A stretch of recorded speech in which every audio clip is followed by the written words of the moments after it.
They discovered it, they read it, and they applied it. It's the golden thread that connects the titans of the self-development industry, the source that spawned millions of millionaires, the original blueprint to success. Think and Grow Rich by Napoleon Hill. Think and Grow Rich. Napoleon Hill, Think and Grow Rich. It's a classic. A classic. And I love Think and Grow Rich. I love it. It's right here. I mean, it's one of my favorite books of all time. Think and Grow Rich by Napoleon Hill. This material is what changed my life. This is the material I study every day. From being an immigrant woman, coming from poverty, and really coming to America and literally achieving the American dream. I can't even tell you how grateful I am for this man, for what he did for me and my family. Whatever the mind can conceive and believe, the mind can achieve. People don't realize is that when we let our ego get in our way, ego is the loss, the fear of loss. So need to be right, the need to be offended, the need to be hurt, fearful. When that trajectory changes, what happens is you continually go the wrong way. So my job as a coach is to say, let's get into the enjoyment of the direct pursuit of my potential. Right? And so when the light went on, it was not about the potential of making money and being an entrepreneur, which is one of my specialties. And I said to him, look, this is an opportunity now to show how great you really are. We can't let the outside voices, right, determine our success. The happiness that we have comes within. Why are you going to give that control to somebody else? Thoughts become things. And I always wonder, why did no one teach us this? Why did we not learn this in school?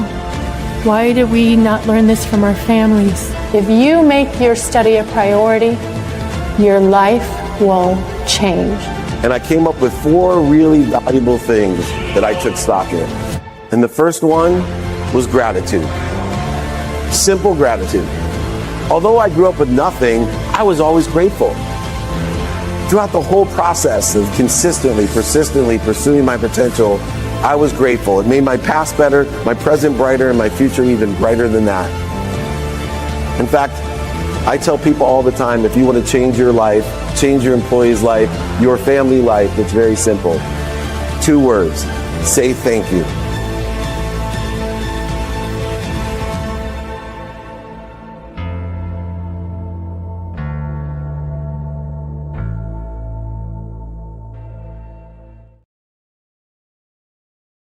Good morning, everyone. Welcome to Napoleon Hill Institute training. I'll be joined by my co-host, the double B, Blaine Bartlett, BlaineBartlett.com. Today, we're going to teach one of his specialties, the Napoleon Hill Institute training, Engineer the Flow of Abundance.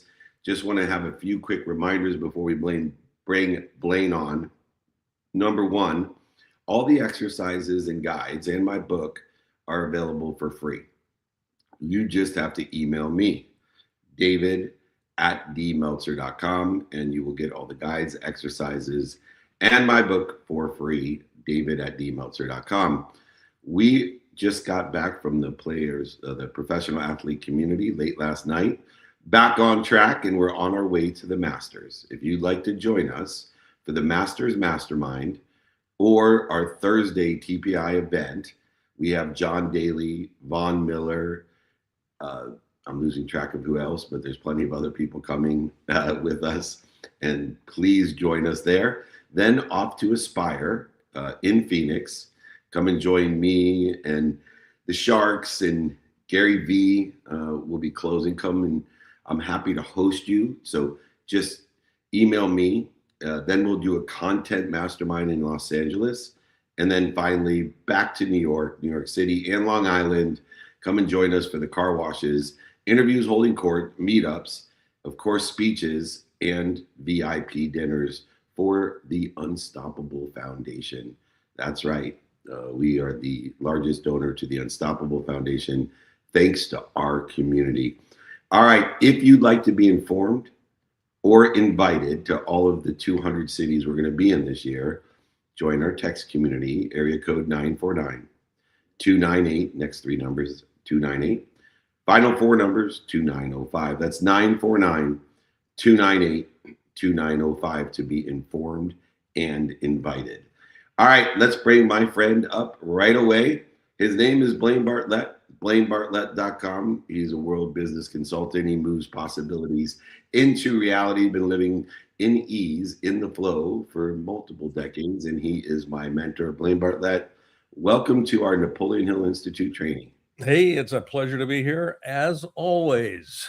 We are blessed to be friends and to be able to pour into our community. Let's get started. We don't need to chase. We don't need to chase. We don't need to pursue happiness. Happiness is the pursuit when you understand the infinite, which is the abundant. The infinite means more than enough of everything for everyone, more than enough energy, intelligence, intuition, inspiration, energy, all of these things. We need to, instead of chase, we need to engineer. We need to engineer the flow, because when we operate at ease, elevating our awareness to what puts us mentally, physically, spiritually at dis-ease, obviously our performance increases according to our physicality of handling that ease. Fulfillment will accelerate, it'll aggregate, and it will compound exponentially. And that flow, that infinite, that abundance begins to circulate naturally, all into a unified, abundant, infinite system of thought. I will share with you today, and my friend Blaine will give us the analysis as the best color man in thought leadership. Flow is not hype. Flow is not motivation, and flow is alignment, the identification, the awareness of dis-ease to allow the infinite, the abundant to come through us for others. And when we learn how to create that alignment consistently, every day, persistently, without quit, we will stop chasing outcomes. We will stop attaching our emotions to them, and we will start allowing them to flow through us for others. Blaine Bartlett, the first lesson of flow that we're going to discuss today is knowing the truth about flow and understanding what most of us think flow is something we feel, and that we created through alignment when our skills, attention, and challenge meet in the right way. How do you, or what do you consider to be the truth about flow? Well, the truth about flow, in my experience and in the work that I've done with executives around the world, when we, first of all, set the destination, that it begins with that clarity about the destination, and then we let go of it. And the analogy that I work with, the metaphor I work with, I've run rivers, since I was a teen. And the river is going to end up where the river is destined to end up. That's the outcome. When I put myself and push the boat off, the river has a current. It has a seam. My job is to find ways to stay in the seam and not worry about the destination. The destination is going to occur. And when I've really struggled in floating a river is when I've battled the current. And this is where alignment comes into play. So just thinking about it in terms of that metaphor makes a big difference. You don't have to do anything except recognize where is the alignment.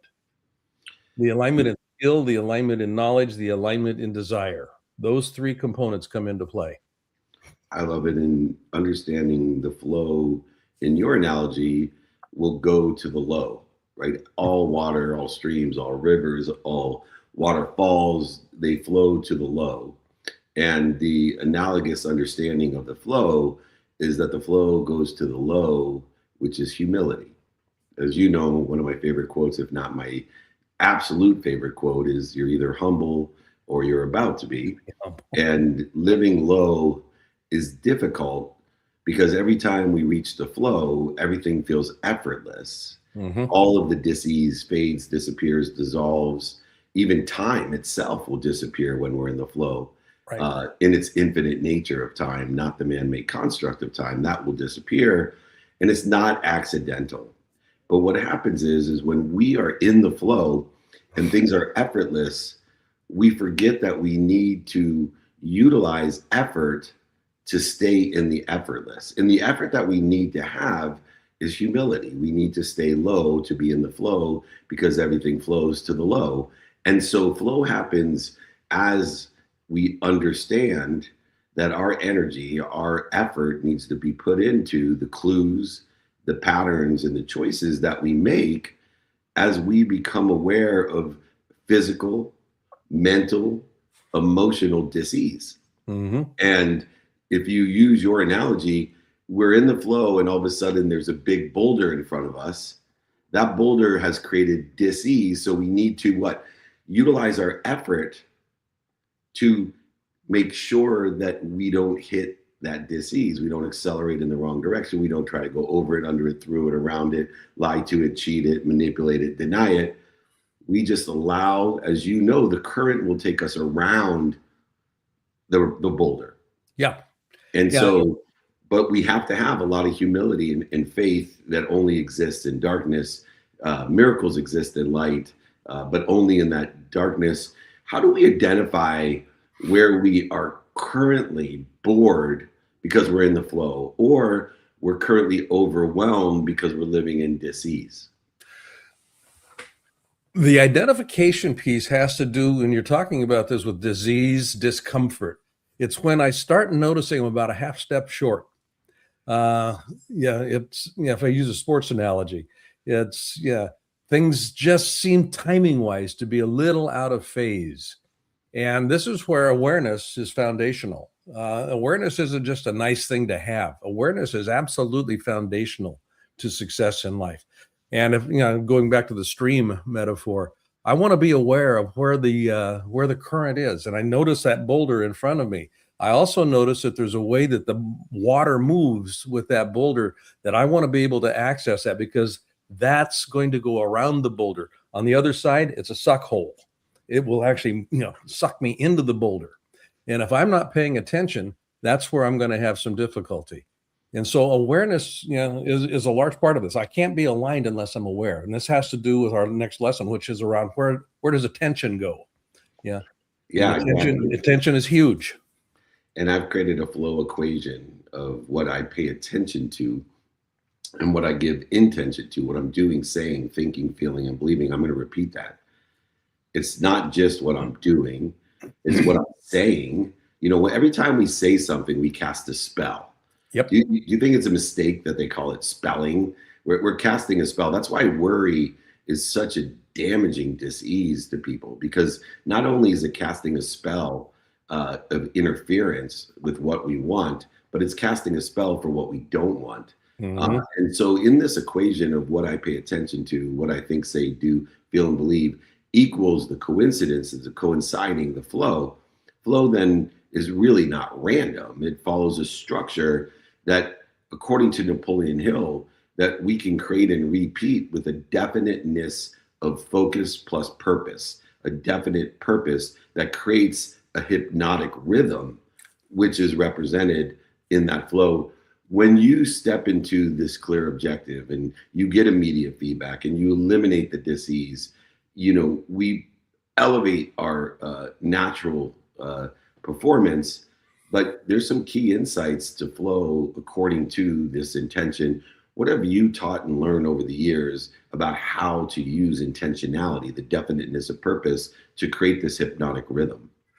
Again, I go back to setting the objective, for the sake of what. So it's one thing to have a why. Simon Sinek talks about the why. I mean, all of that stuff, that destination that you're heading towards. More important is for the sake of what? What matters? And it's that question of what matters that triggers desire. And desire, Napoleon talks about this, desire is absolutely crucial to movement, particularly movement when I find a boulder in my path. I have to have fuel to allow me to move around. And fuel is a mechanism, or it's a component of movement. Leaders cause movement. Not everybody's causing the kind of movement they need to have to get the result that they say they want. A lot of people, and this, Napoleon talks about this in his book, Outwitting the Devil. We drift because our fuel is feeding something other than what we say we'd like to have. It's feeding our worry. It's feeding our concern. It's feeding our, oh, what the hell, all of that stuff. Desire is a key here. So we want to be able to actually, for the sake of what matters, what do I love? And then that keeps me into the experience of flow. Now, there's another piece to this around the boulder. I'll just use that as an analogy. Flow does not mean easy sailing. Right. It really doesn't. Epictetus, one of the Stoic philosophers, would talk about, I pity the person who has never been challenged, because he or she never knows what they're capable of. So the boulder is, the universe's way of saying, hey, step up here. You've got muscles you haven't used yet. You've got insights that you've never accessed before. So I want to treat that boulder as a gift. Now I've got skills, and it will test my skill set. And that's where flow actually comes into play. We've got a match between skill and challenge. And that's where the flow state actually exists. Yeah, and understanding God will not give you that invitation without already knowing your limitations, so that you can work through them and build those muscles, the skills, the knowledge, and the desire to be what you must be. If you would like the flow equation of what you pay attention to, give intention to equal those coincidences, understanding the definiteness of purpose and hypnotic rhythm, email me, david@dmeltzer.com. Be happy to send you that along with my book. I'll sign it, send it to you, pay for shipping and the book. Moving on to lesson number 3, beyond the equation of the flow exists the understanding of clarity, balance, or harmony that creates the flow, that creates the infinite.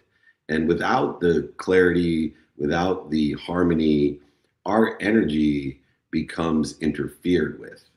And flow is diminished in its capacity. I just came back from the pro athlete community, and a lot of the current players that they'll want to shadow me. So I have them meet me at 4 a.m. and spend the whole day till 5 p.m. until I have my family time. That's a non-negotiable every day. But by 3 or 4 o'clock, these guys are younger than me, faster, stronger, cardiovascularly more fit, but they're exhausted and sometimes even sleeping. Mm-hmm. And they're amazed at 58 years old, just like people at your age are amazed how much energy I still have. And now energy is infinite. And so I tried to explain to them, look, I spent the whole day watching you interfere with the abundant amount of energy that you're talking to your agent, you're talking to your girlfriend, you're talking to your mom, you're getting upset about business opportunities, you're angry, frustrated, guilty, resentful, worried all day long. And that's not in the flow. And therefore, you're not using or receiving as much energy as me. Now, if we both should receive the same amount of energy, you learn, like I have over 18 years, to spend minutes and moments in disease, there's no doubt that your body can handle and utilize that energy better than me. Your body could do that because you're younger, stronger, faster, taller, and better cardiovascular shape. But most people don't have the energy. They have it in spurts, like on a basketball court or a track or a baseball or football field. But throughout the day, this is the idea of being in the flow. For you, these clear objectives, eliminating the dis-ease, committing to a single task. How clear do we have to be on that task? Or can we have it be a direction or a trajectory? Or do we not know, I want exactly this? Again, I go back to what we initially started with. I set the outcome. I'm clear about for the sake of what matters. Then I let go of it. Then I let go of it. It's the attachment. Letting go doesn't mean not pursuing. Oh no, absolutely no. There is no. You're not high on your mom's couch, right? You're not high on your mom's couch dreaming about it, right? Exactly. So it's directional and it's fueled with desire. The idea here is I don't want to be fixated on the outcome, because then I begin losing awareness of situational awareness. And when I lose situational awareness, I'm drifting. I'm not in flow. And that's what I want to be cognizant of. I want to really pay attention to this. So, that whole dynamic comes into play very specifically there. And this is the problem with multitasking. And I've worked with a lot of executives, as have you, that are proud of their ability to multitask. It is bullshit. I mean, it really is. You've got to, if you want to be in flow, you have to be focused. You have to be focused. Yeah, and I believe you can actually refocus. So utilizing the speed of thought, which is faster than the speed of time, that you can gather enough data with multiple things to focus in on, but it's a developed skill to refocus, and you need a central focus point. So if I'm on this interview, I can still be adding people on Clubhouse because I'm consistently going back to the conversation, and the speed of thought is so quick that we can develop the skill of gathering enough data so that I have full data on this conversation, but partial data on adding people on Clubhouse to, while we're in this conversation, to the conversation. So we want to understand that focus and the harmony, as you have suggested, not balance, but harmony of the flow, where everything is harmonized to maximize the infinite or the abundant of more than enough of everything: intelligence, inspiration, intuition, energy, even money and time that can exist in those infinite states. Now, the next lesson I call the edge zone.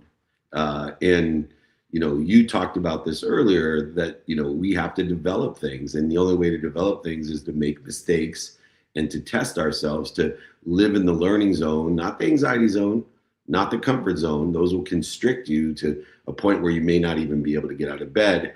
But this learning zone that only can occur by making mistakes, pushing ourselves, taking chances aligned with our timing and risk tolerance. When we enter the flow, we're operating at the edge of our capability. Right. Where is that edge that people should be aware of? Well, you mentioned it just a moment ago here. There, you start noticing, where do I start to feel bored? I'm not being challenged. Where do I start to feel anxious? All of a sudden, worry crops up. Fear comes into play. Fear is a contractive emotion. So there's a balancing piece here, and it's different for everybody. You just notice where that's at. And part of this is, the nature of the goals that we set for ourselves. The purpose of a goal, and you've heard, our mutual friend, Bob Proctor, talk about this a lot. The purpose of a goal isn't to get something. Now, it's good to get something, but the real purpose of any really good goal is to grow. So I've coined this term that I call a growal. And if you're not setting a growal for yourself, which by definition is going to require you to move into places you've never been before, that growal setting is the litmus test that I use to set up the experience of flow in what I'm doing. It's so good. And in that flow state, it is an expansive state where the comfort zone, the bored zone, is a constrictive state of mind. And so is the anxiety zone.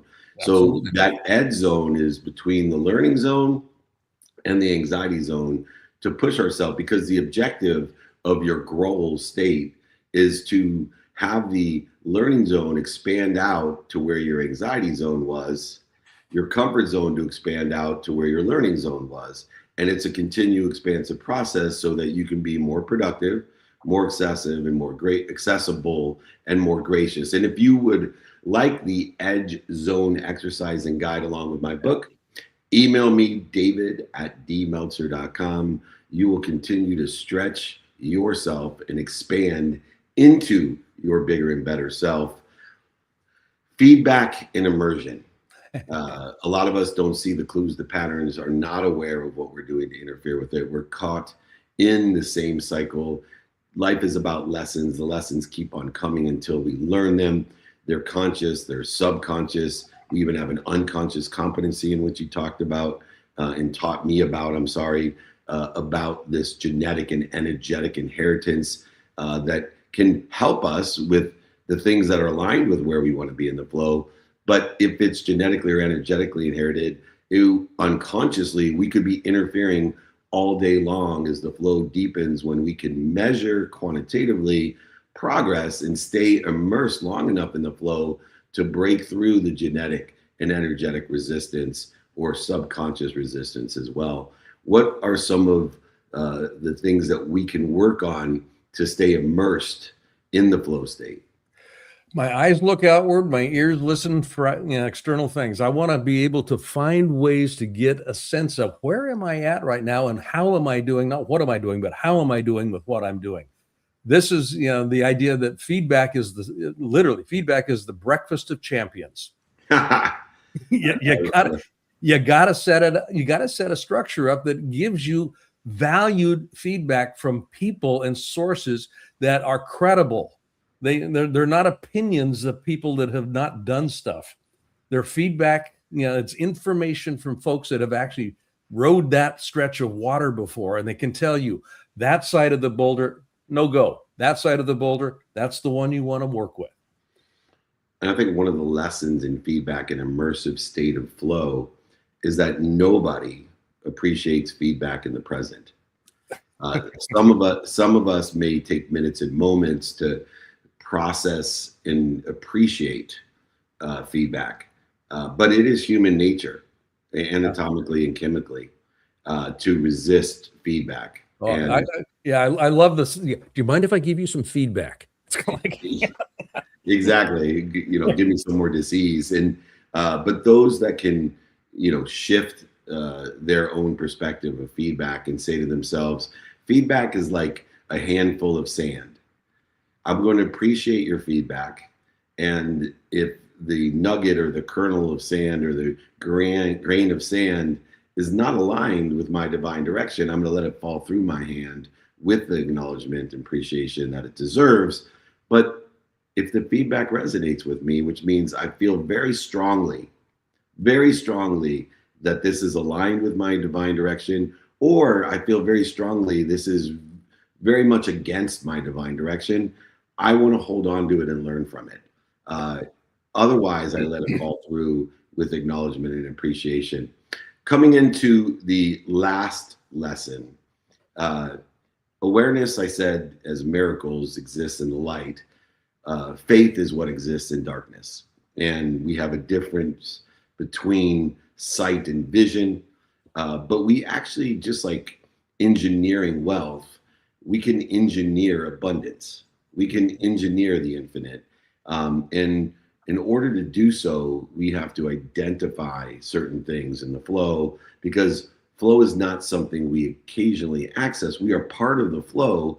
It's what are we doing to interfere with it? I see it as what are we doing to interfere with a need to be right, a need to be offended, separate, inferior, superior, anxious, frustrated, angry, guilty, resentful, and worried, just to name a few.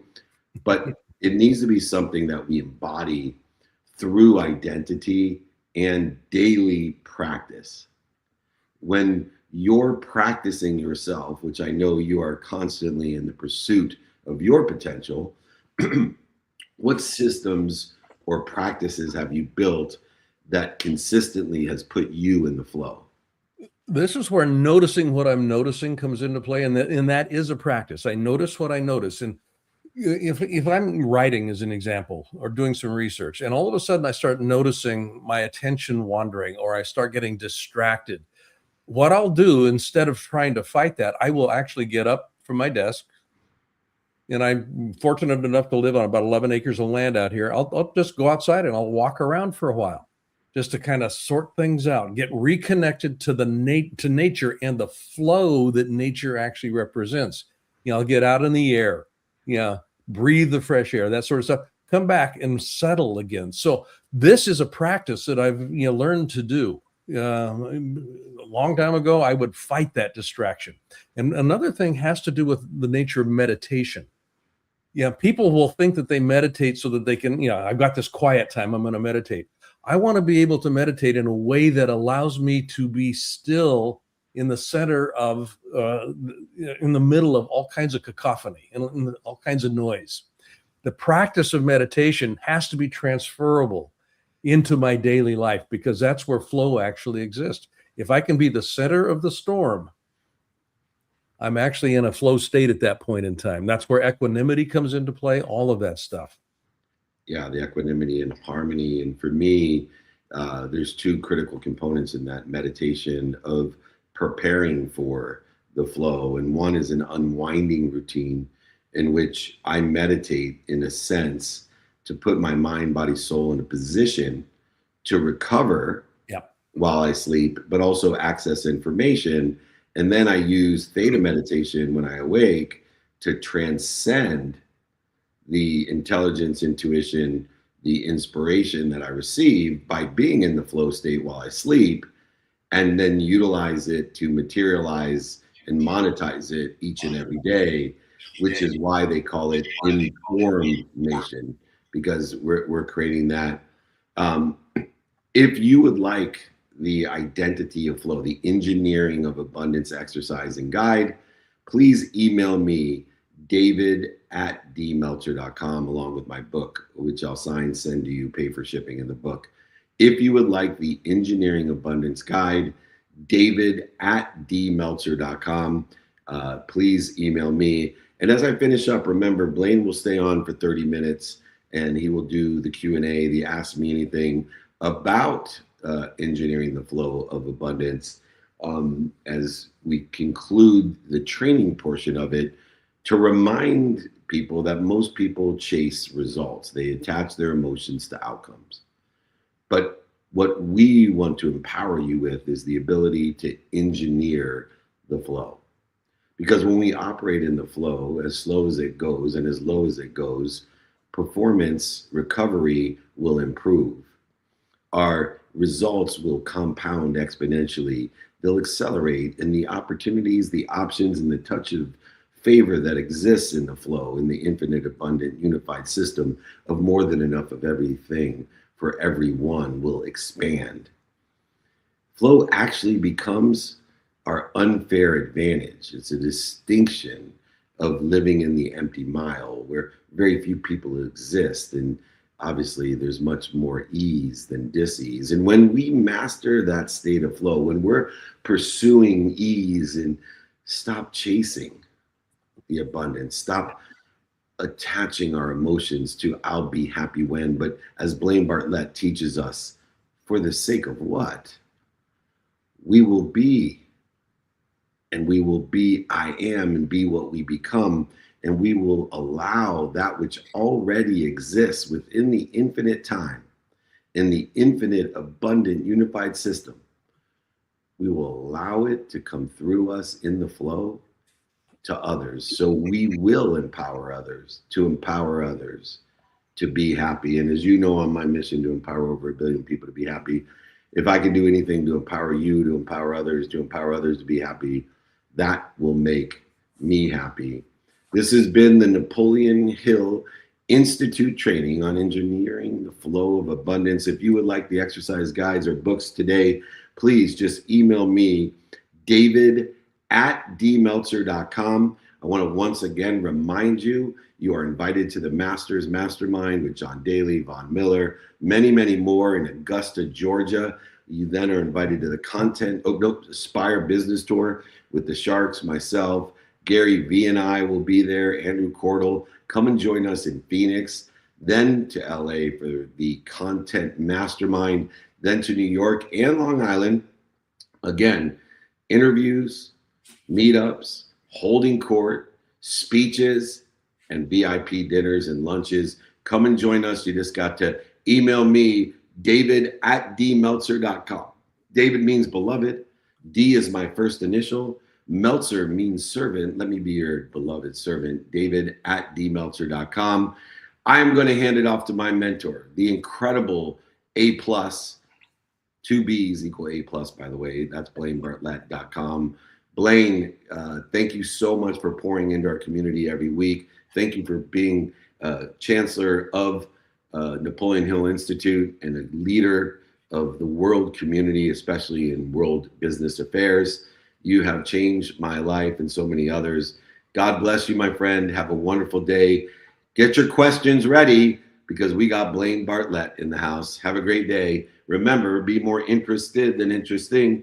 Be kind to your future self and do good deeds. Thank you, Blaine. You bet. You bet. Talk to you later, buddy. See you later.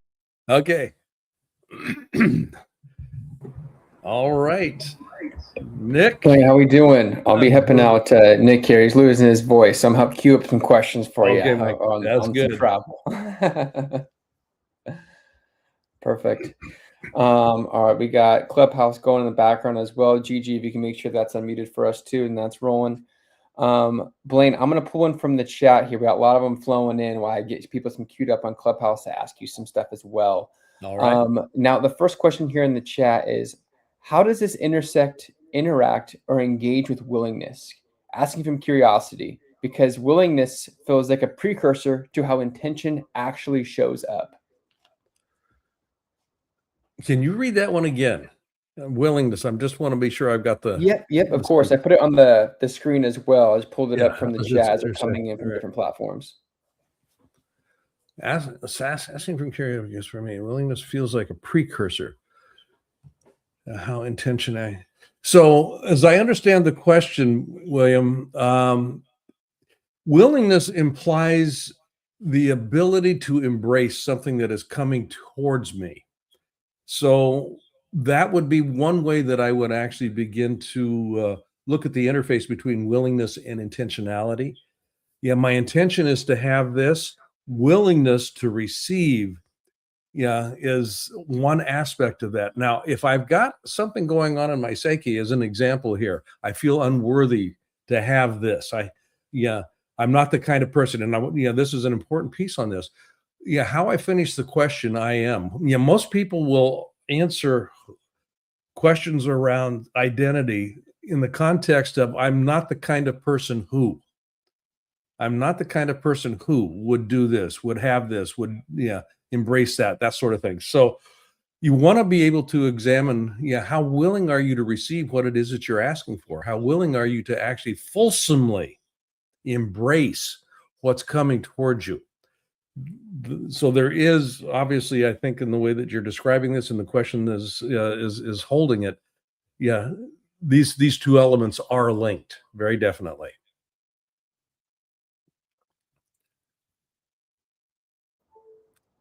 All right, perfect. Thank you, Blaine. All right, I'm going to jump to Clubhouse here as well. Bring up some of these team members we got on stage, ready to go. Ask some questions as the people kind of feed in here. All right. Marco Antonio, if you can hear me, buddy, can you go ahead and unmute yourself and ask your question for Blaine?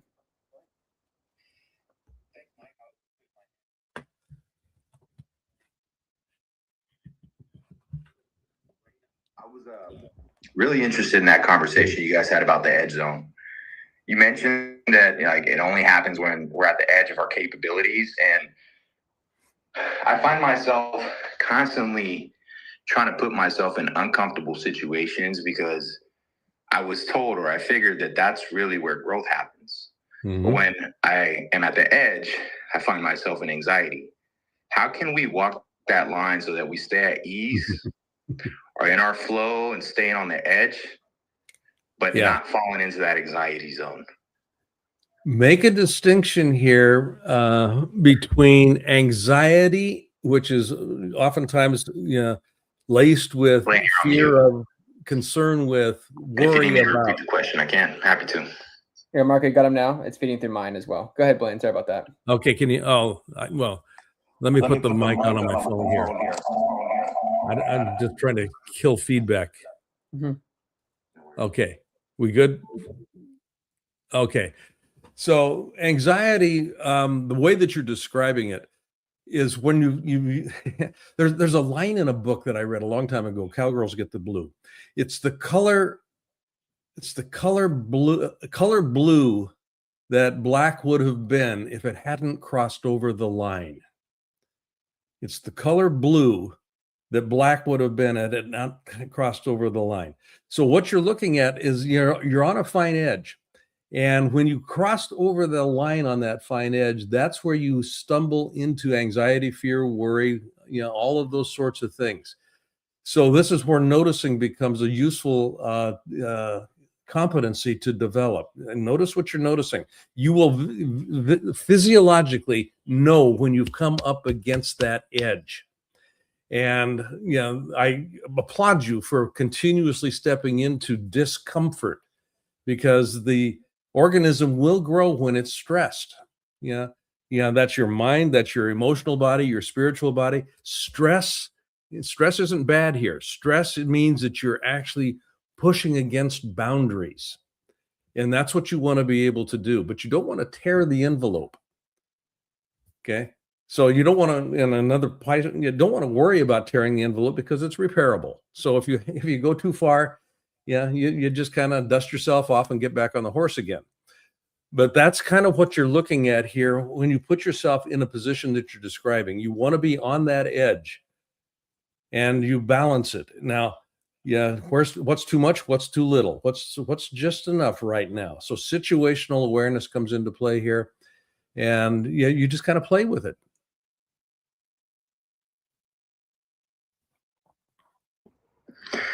Mark, does that help you out? Thank you. I appreciate that. You bet. But then I feel like sometimes I may be interfering with that flow if I go a little too far over. And I had a feeling the other day of feeling a bit overwhelmed, but it was a good type of overwhelmed. You know, it was because great things were happening, but I was told, or I learned that you can't be in abundance and also feel worried at the same time. So trying to walk that fine line and that edge. Thank you, Blaine. Yeah. Now, just a real quick comment on the overwhelm piece. God invented time so everything didn't happen at once. I mean, in terms of our experience. So when we start feeling overwhelmed, what we're trying to do is try and jam everything into a single moment. So this is why I mentioned in the training portion, I get up off of my, out of my desk or wherever I'm at and just take a walk. Just take a walk. Just cool the jets. Just cool the jets for a little bit. Come back. Things have reorganized themselves a little bit, and now I can actually begin to sort things a little bit more effectively. So it's all going to be there. This is the nature of abundance. It's all there. But I've got this bag of skin that I inhabit has only got so much capacity at a given point in time. So I want to be able to nurture, just kind of who I am as I assimilate and work with what's coming at me. Amazing. Okay, thank you, Blaine. Appreciate it. We're going to our next question here. If we can go to Anton, welcome to the stage. If you can unmute yourself and using the bottom left-hand side, we'll get you going here. Good morning. I'm doing well. Thank you.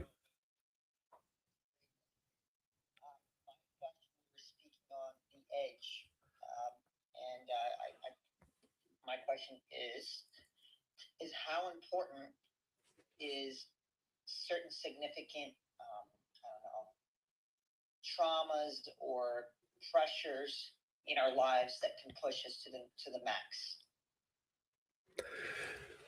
How significant are the past things that I've experienced in my life? I will always be carrying things with me.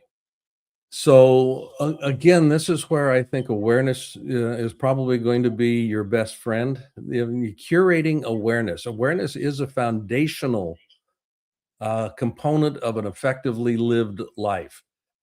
So when I can become aware that's, say a past trauma, I don't want to minimize this or trivialize it, but just to kind of genericize it a little bit here. I was locked in the glove box when I was 2 months old in the car.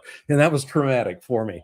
I'm exaggerating and whatnot, but I can carry that physiological trauma forward in life. And at some point in time, I want to become aware that I'm feeling contracted. What's the source of that? And this is when you think of emotional intelligence, the work that Daniel Goleman did with emotional intelligence suggested that up to about 94% of a leader's effectiveness has to do with their emotional intelligence. And the foundational skill component of emotional intelligence is awareness of self, as well as awareness of others, situational awareness.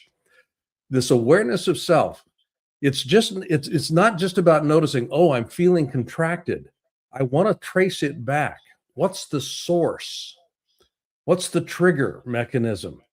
It was valid back then. Now it's embodied and it's running automatically. So if I can identify the trigger, I can begin to uncouple it from my current experience of who I am and what I'm doing. And it's that uncoupling process that allows me the freedom to move into different domains and actually work in a little bit different fashion.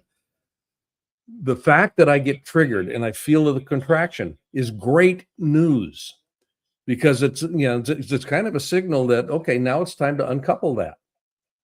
It's time to uncouple that. And it's not, that past isn't going to go away, but it's no longer, holding me in the way that it was.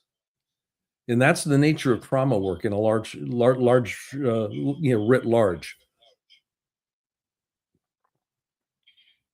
you so much. Yeah, I had some trauma that happened to me, and I use it as power. About 8 months ago, my brother passed away, so I use that as something to tell my story. Yeah. And to motivate others. So I was just wondering if there's any relevancy to it. They're absolutely, and I'm sorry to hear about the passing of your brother. I have had that experience. The idea, and you're kind of speaking to this, Anton. What's the unexpected opportunity that this trauma holds?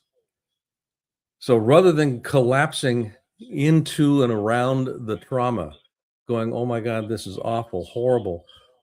What's the unexpected opportunity that's present here? What would I not have access to had this not occurred? And that's not to minimize the occurrence of the trauma or the event, but it's to be able to look it squarely in the eye and say, I can use this. I can use this. It puts you in a position of not being a victim and actually acting with agency in your life. Yeah, no, that's true, 100%. It's interesting to think about it this way because I think I wouldn't have created my podcast. I wouldn't have created my book. I wouldn't have, it's so true. Even though it's sad and it's unfortunate, but you're able to create opportunities with that pain. Absolutely. Yeah, everything in life is happening for me. And now, whether that's true or not is irrelevant, but if I act as if that's true, this is happening for me, not to me. I begin looking for ways that I can utilize this. And this is what, when we're thinking about this in the context of flow, that boulder appears in the river. It didn't just happen to me. It's happening for me because it allows me to exercise a skill set that I don't know that I developed fully or not. If I crash into the rock, I know I've got to do something else. So this is kind of how I begin to navigate the flow of life as it empties into that great unknown at the end.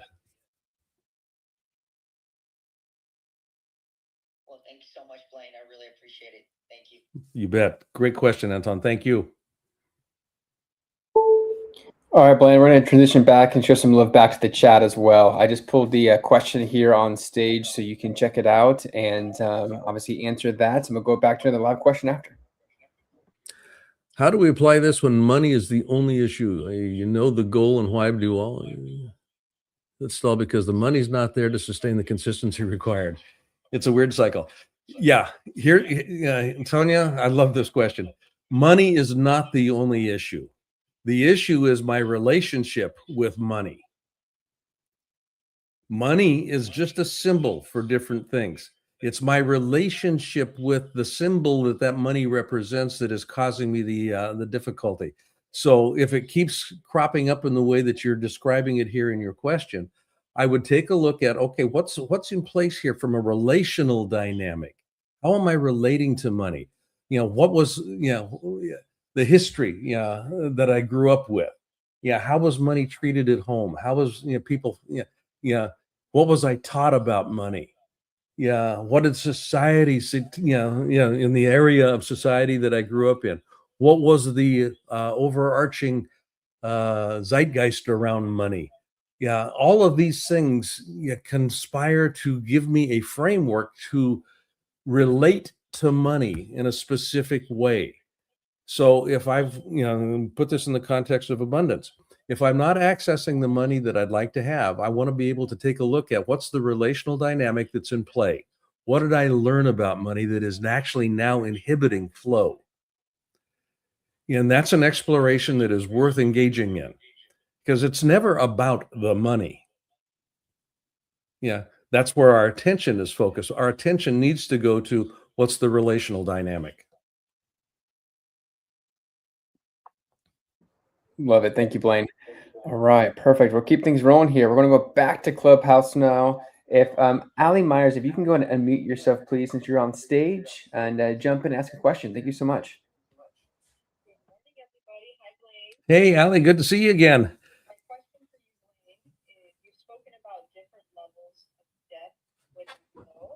Can you share one of the most challenging moments in your career where that flow was disrupted? And what internal shifts allowed you to recalibrate and move forward?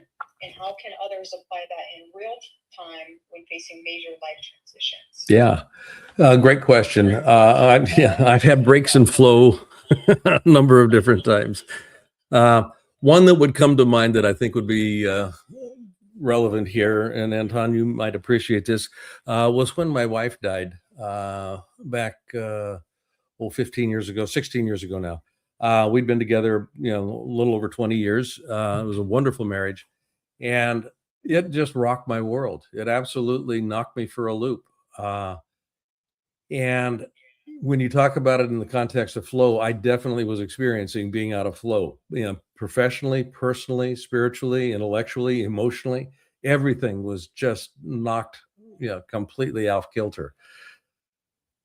I got very deliberate, Ali, and said, okay, what do I need to be doing here to get back to a sense of, and I'll use the word equanimity here, where I feel centered, because as long as I'm knocked off balance, and that's the experience of being out of flow, is I feel off balance. And if I'm off balance, just think about standing and somebody pushes you. Now you're knocked off balance. Your only real move and your only real concern is to kind of correct so that you get back into some sense of control. And you almost always will overcompensate. You'll lean back into the push. What you want to be able to do, however, is come back to a place of center, because as long as you're leaning into the push, you've only got one direction to go. If you come back to a centered state, now it's omnidirectional. From a centered state, I can move 360 degrees.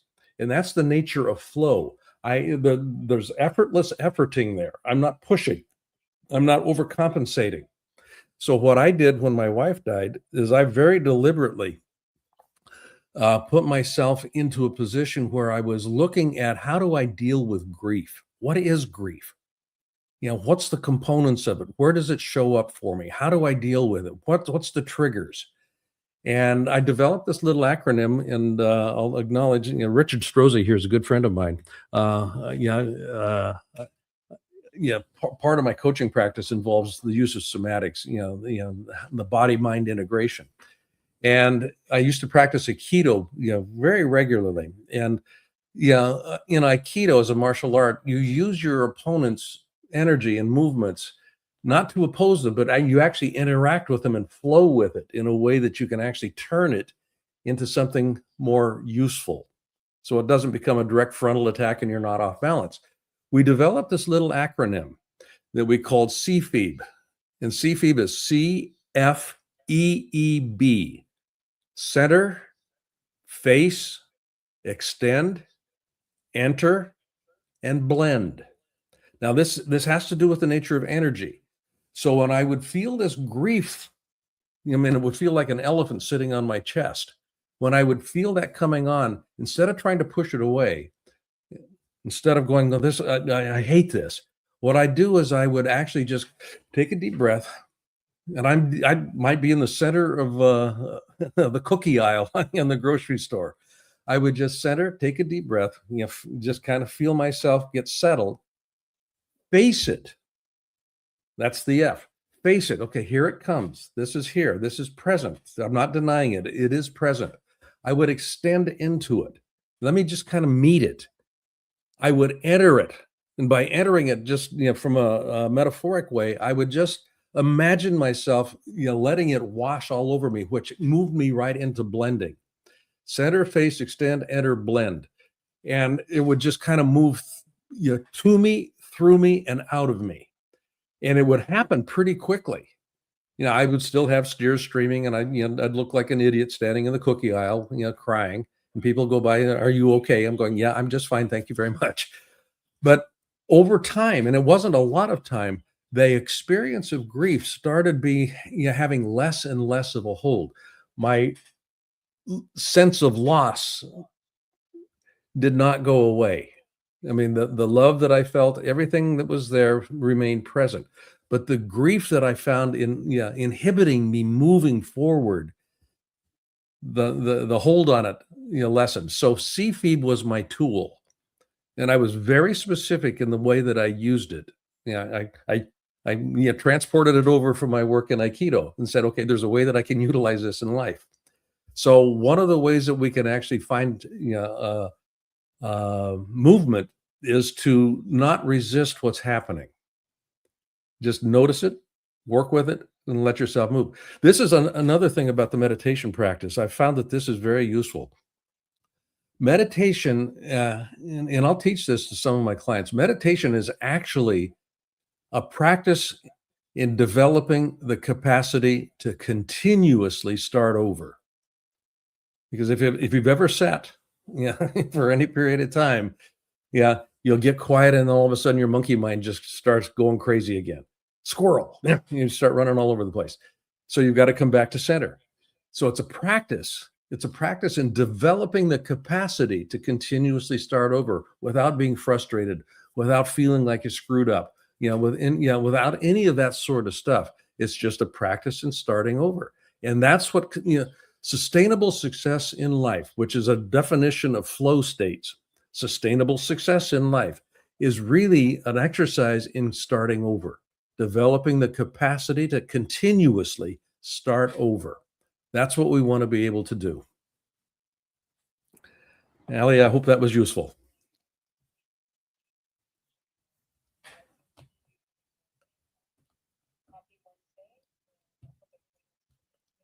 Thank you, Allie.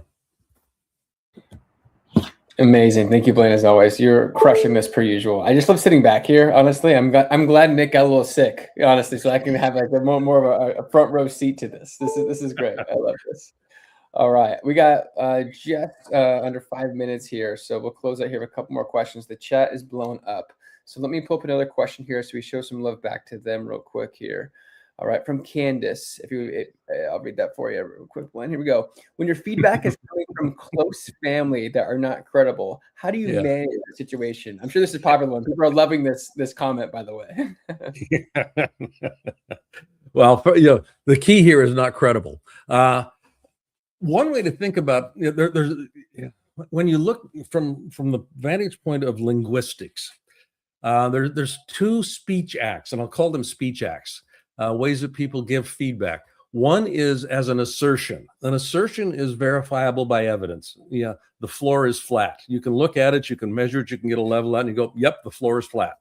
And it doesn't really make any difference who's making that assertion, as long as there's verifiable evidence that suggests, yep, it is what it is.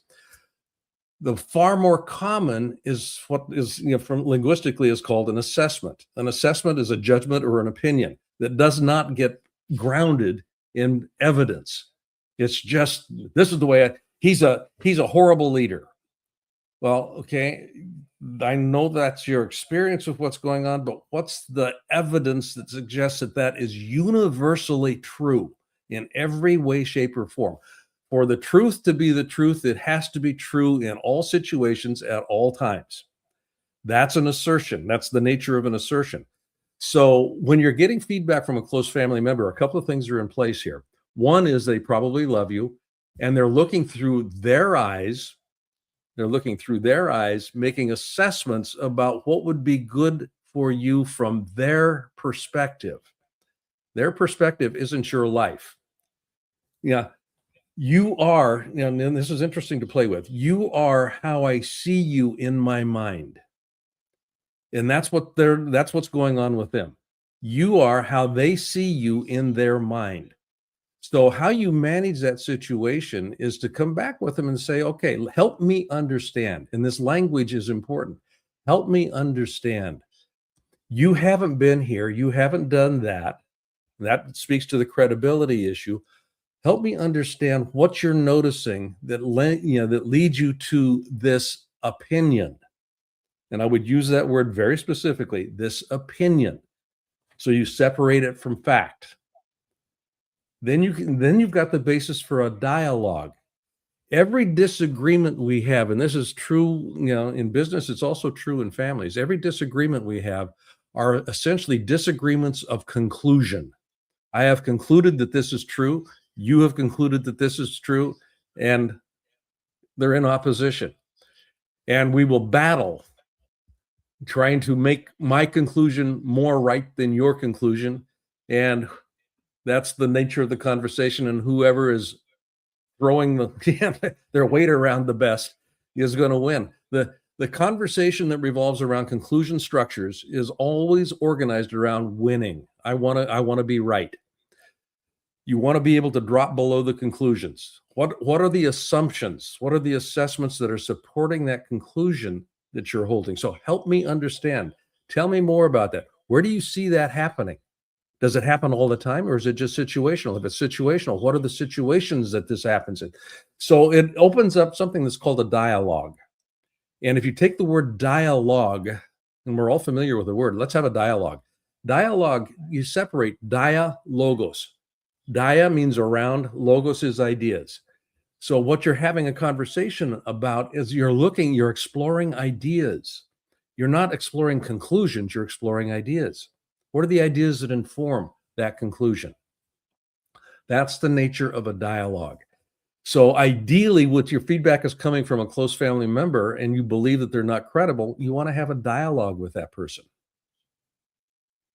You want to have a dialogue with them. Help me understand your worldview.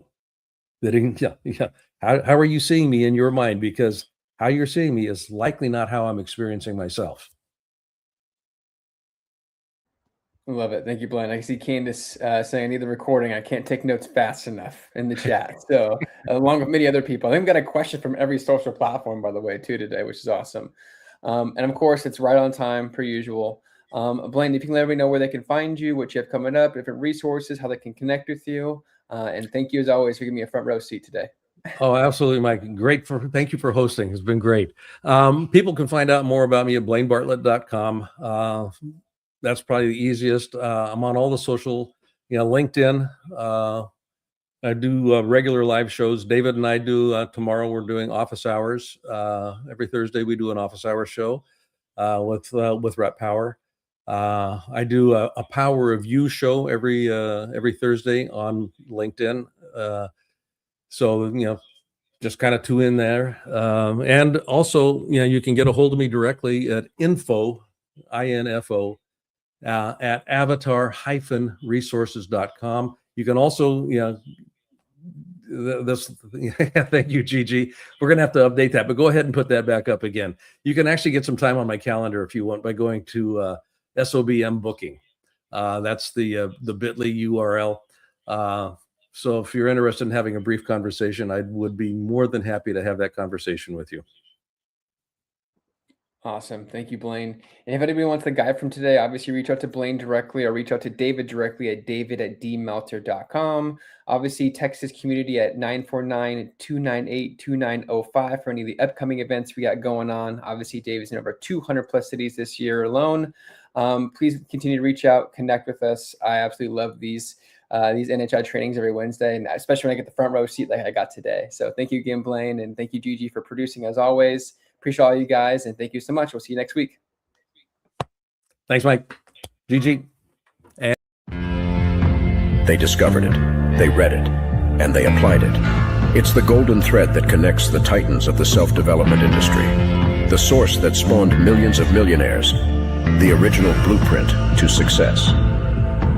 Think and Grow Rich by Napoleon Hill. Think and Grow Rich. Napoleon Hill, Think and Grow Rich. It's a classic. A classic. And I love Think and Grow Rich. I love it. It's right here. I mean, it's one of my favorite books of all time. Think and Grow Rich by Napoleon Hill. This material is what changed my life. This is the material I study every day. From being an immigrant woman, coming from poverty, and really coming to America and literally achieving the American dream. I can't even tell you how grateful I am for this man, for what he did for me and my family. Whatever the mind can conceive and believe, the mind can achieve. people don't realize is that when we let our ego get in our way, ego is the loss, the fear of loss. So need to be right, the need to be offended, the need to be hurt, fearful. When that trajectory changes, what happens is you continually go the wrong way. So my job as a coach is to say, let's get into the enjoyment of the direct pursuit of my potential. Right? And so when the light went on, it was not about the potential of making money and being an entrepreneur, which is one of my specialties. And I said to him, look, this is an opportunity now to show how great you really are. We can't let the outside voices, right, determine our success. The happiness that we have comes within. Why are you going to give that control to somebody else? Thoughts become things. And I always wonder, why did no one teach us this? Why did we not learn this in school? Why did we not learn this from our families? If you make your study a priority, your life will change. And I came up with 4 really valuable things that I took stock in. And the first one was gratitude. Simple gratitude. Although I grew up with nothing, I was always grateful. Throughout the whole process of consistently, persistently pursuing my potential, I was grateful. It made my past better, my present brighter, and my future even brighter than that. In fact, I tell people all the time, if you want to change your life, change your employee's life, your family life, it's very simple. 2 words, say thank you.